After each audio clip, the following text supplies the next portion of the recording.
ಯುಗಾದಿ ಏಕೆ ಆಚರಿಸ್ತೀವಿ ಗೊತ್ತಾ? ಹಿಂದೂ ಸಂಸ್ಕೃತಿಯ ಪ್ರತೀಕ ಯುಗಾದಿ. ಈ ಹಬ್ಬದಲ್ಲಿ ಅನೇಕ ಅದ್ಭುತ ಜೀವನ ಪಾಠವಿದೆ. ಯುಗ ಪ್ಲಸ್ ಆದಿ ಎರಡು ಸಂಸ್ಕೃತ ಪದಗಳು ಸೇರಿ ಯುಗಾದಿಯಾಗಿ ಹೊಸ ಯುಗದ ಆರಂಭ ಎಂಬ ಅರ್ಥ ಕೊಡುತ್ತದೆ. ಸೃಷ್ಟಿಕರ್ತ ಬ್ರಹ್ಮನು ಬ್ರಹ್ಮಾಂಡವನ್ನು ಸೃಷ್ಟಿಸಿದ್ದು ಈ ದಿನವೆಂಬ ಕಲ್ಪನೆ. ಹಿಂದೂ ಪಂಚಾಂಗದಂತೆ ಸಂವತ್ಸರ ಎನ್ನುತ್ತಾರೆ. ಭಾರತೀಯ ಹೊಸ ವರ್ಷದ ಆರಂಭ. ಒಟ್ಟು 60 ವಿಶಿಷ್ಟ ಹೆಸರುಗಳ ಸಂವತ್ಸರಗಳಿದ್ದು ಪುನರಾವರ್ತಿತವಾಗುತ್ತವೆ. 2026ರ ಮಾರ್ಚ್ 19ರಿಂದ ಪರಾಭವನಾಮ ಸಂವತ್ಸರ ಪ್ರಾರಂಭ.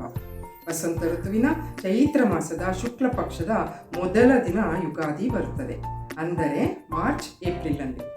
ಪ್ರಕೃತಿಯಲ್ಲಿ ಮರ ಗಿಡಗಳು ಚಿಗರಿ ಬಣ್ಣ ಬಣ್ಣದ ಹೂಗಳಿಂದ ಕಂಗೊಳಿಸುತ್ತವೆ. ಈ ದಿನ ಮನೆಯ ಬಾಗಿಲಿಗೆ ಮಾವಿನ ತೋರಣ ಕಟ್ಟಿ ಎಣ್ಣೆ ಸ್ನಾನ ಮಾಡಿ ಹೊಸ ಬಟ್ಟೆ ಧರಿಸುತ್ತಾರೆ. ಹೋಳಿಗೆ ಊಟ ಮಾಡುತ್ತಾರೆ.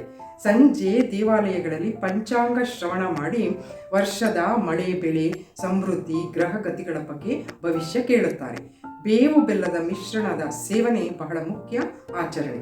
ಬೇವು ಬೆಲ್ಲ ಕಹಿ ಸಿಹಿಗಳ ಸಂಕೇತವಾಗಿದ್ದು ಜೀವನದಲ್ಲಿ ಎರಡನ್ನೂ ಸಮನಾಗಿ ಸ್ವೀಕರಿಸಬೇಕೆಂಬ ಪಾಠ.